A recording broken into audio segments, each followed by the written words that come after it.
Hello everyone, आज है 1 अप्रैल और आज इस वीडियो में हम बात करने जा रहे हैं एनएचपीसी के बारे में। देखिए 1% की तेज़ी है। आज बाजार में खूब रौनक देखने को मिली है। आज बाजार ऑल टाइम हाई पे पहुंच चुका है। काफ़ी अच्छी रफ्तार देखने को मिल रही है बाजारों में।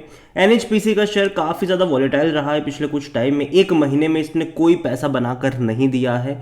यही हुआ कि गिरावट आई, बाद में फिर से तेजी आ गई। 92 रुपीज़ से गिरकर ये 78 पे गया, वापस से तेजी बनी और अभी 90 पे ट्रेड कर रहा है। धीरे धीरे ये साइलेंटली ये मूव कर रहा है।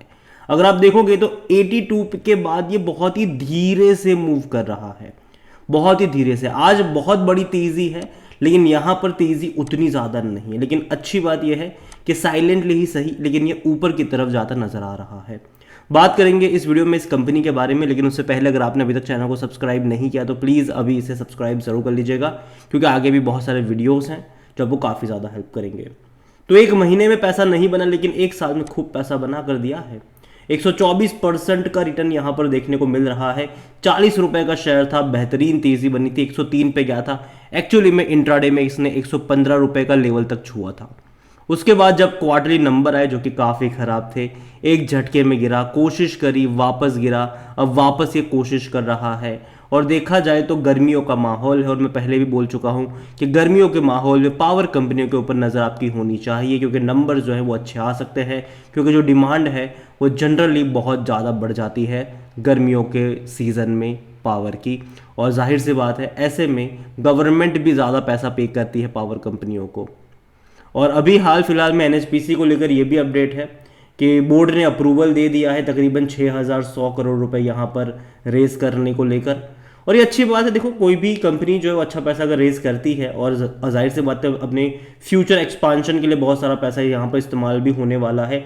अगेन इस कंपनी के ऊपर ऑलरेडी बहुत ज़्यादा कर्जा ज़रूर है, ठीक है। और यहाँ पर अगर आप देखोगे तो कंपनी जो है वो पैसा रेज कर रही है। यहाँ पर board of director NHPC in is meeting held on Wednesday consider and approved the propose of raising debt up to 6100 crore rupees during financial year 2024-2025 through non convertible corporate bonds. और ये होगा एक से और ज़्यादा ट्रांजेक्शन में ये करा जाएगा और आने वाले टाइम में देखते हैं ये कंपनी किस तरीके से कर पाती है इन सारी चीज़ों को। क्योंकि देखो कंपनी के ऊपर ऑलरेडी कर्जा है और कर्जा लेकर ये एक्सपांशन की तरफ जा रहे हैं। हालांकि कई सारे बड़े प्रोजेक्ट भी इनके चल रहे हैं और कंपनी अपनी जो कैपेसिटीज़ है उसको सोलार में लगातार बढ़ा रही है। अगर आप इनकी वेबसाइट पे जाओगे तो देखो इनका जो जनरली जो लार्जेस्ट अगर आप देखो तो वो हाइड्रो पावर में है। लेकिन कंपनी जो है वो धीरे धीरे सोलार में बहुत बड़े पैमाने पर इन्वेस्ट कर रही है। अभी हाल फिलहाल में पीएम मोदी ने इनोग्रेट भी करा था इनको, 380 मेगावाट का जो सोलर प्रोजेक्ट था उसको इनोग्रेट करा गया था और वो भी इसी साल कमीशन भी होने वाला है। तो कंपनी लगातार अपनी कैपेसिटी को सोलार में भी बढ़ा रही है, हाइड्रो में भी बढ़ा रही है। हाइड्रो में इनकी कुल कैपेसिटी तकरीबन 7000 मेगावाट की है, जिसको 9000 तक लेकर जाएंगे ये।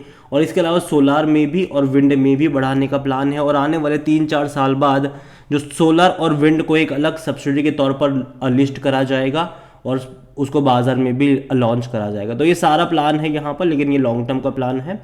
और कहीं ना कहीं देखो पावर डिमांड है वो बढ़ेगी फ्यूचर में, चाहे वो इलेक्ट्रिक व्हीकल्स से आए या फिर चाहे वो आए भाई साहब मैन्युफैक्चरिंग से आए, ठीक है, या फिर वो चाहे यहाँ पर आए हाउस होल्ड से आए, ये आने वाली है। डिमांड जो है वो बढ़ने वाली है, उससे आप इनकार नहीं कर सकते। और बहुत तेज़ी से डिमांड बढ़ेगी आने वाले टाइम में। और जहाँ तक बात करिए वॉल्यूम की तो ऑलरेडी बाज़ार खुला है और जस्ट अभी खुला है और ऑलमोस्ट 2 करोड़ तक के शेयर यहाँ पर ट्रेड हो चुके हैं। तो बहुत बड़ी क्वांटिटी में लोग इंटरेस्ट दिखा रहे हैं। पीएसयू से पिछले कुछ टाइम में वाकई में जब पैसा अच्छा बनाकर दिया है तो लोगों का नज़रिया पीएसयूज की तरफ बदला भी है। अगर आप इनका ऑल टाइम हाई भी यहाँ पर देखते हो तो वो 115 रुपये का लेवल, जैसे कि मैंने कहा कि इंट्राडे में 115 रुपये का लेवल छुआ था इसने। और लो जो था इसका ऑल टाइम लो भी यहाँ पर 15 रुपये के आसपास का है। मार्केट कैप इसका 91,000 करोड़ के आसपास चला गया है। काफ़ी तेज़ी से इनका मार्केट कैप बढ़ा है। और कंपनी जो है वो डिविडेंड भी अच्छा पे करती है।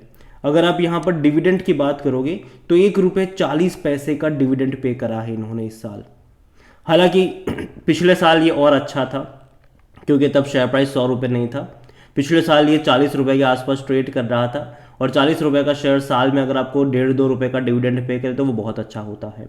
हालांकि जिस तरीके से प्राइस डबल हुआ है, शेयर प्राइस डबल हुआ है, 3 गुना हुआ है, मुझे नहीं लगता कि डिविडेंड भी 3 गुना होगा।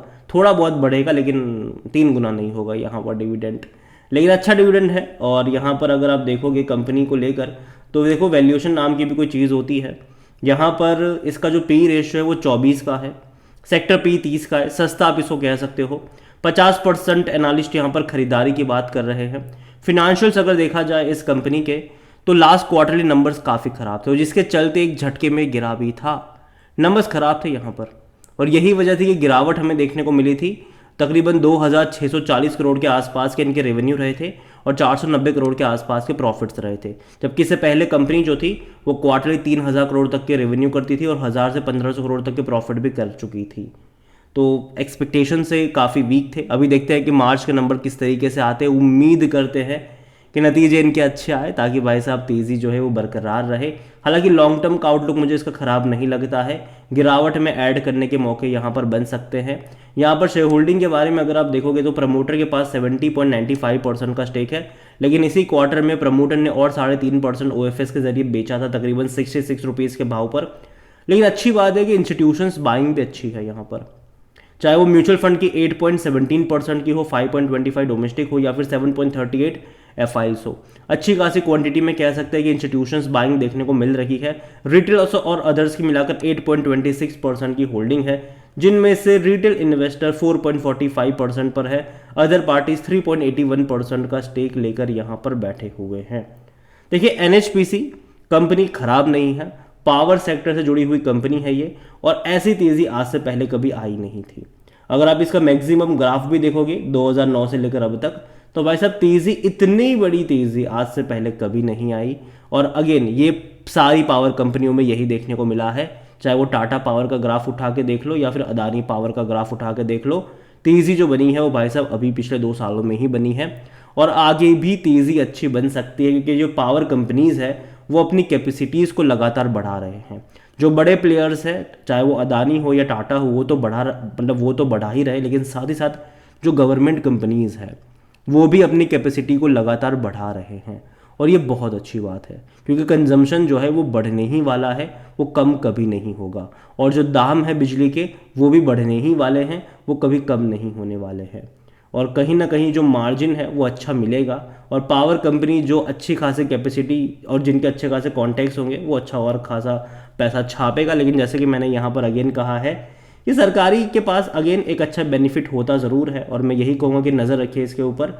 हालांकि किसी भी एक लेवल पर बहुत सारे शेयर्स खरीदने की सलाह मेरी नहीं है। मैं पहले भी बाय ऑन डिप्स की बात कर रहा था, मैं आज भी बाय ऑन डिप्स की बात करूंगा। इवन जब गिरावट आई थी तब मैंने कहा था कि 80 रुपये के नीचे खरीदारी के मौके बनेंगे, और वो गया भी था और मौके बने भी थे। और अभी मैं इतना ही कहूँगा कि जिनके पास है वो लॉन्ग टर्म के लिए होल्ड कर सकते हैं। फ्रेश बाइंग की जहाँ तक बात आती है तो बाय ऑन डिप्स का नज़रिया होना चाहिए, किसी भी एक लेवल पे बहुत सारे शेयर्स खरीदने के नहीं बैठने चाहिए। और बाय ऑन डिप्स का मतलब है कि हर 10% के डिक्लाइन पर बाय ऑन डिप्स, लोग 1-2 रुपये गिरते हैं और एवरेज करने लग जाते हैं, वो मत कर लेना यहाँ पर, ठीक है। तो वीडियो को यहीं पे एंड करता हूँ। अगेन कोई बाई और सेल रिकमेंडेशन नहीं है ये, अगर आप खरीदारी बिकवाली कर रहे हो तो उसका डिसीजन आप ही का होना चाहिए। वीडियो को एंड करता हूँ, पसंद आया हो तो लाइक करो, शेयर करो, चैनल पर अगर पहली बार है तो प्लीज़ सब्सक्राइब करें। और NHPC के बारे में क्या सोचते हैं वो भी आप मुझे कमेंट में लिख के बता सकते हैं। Thank you.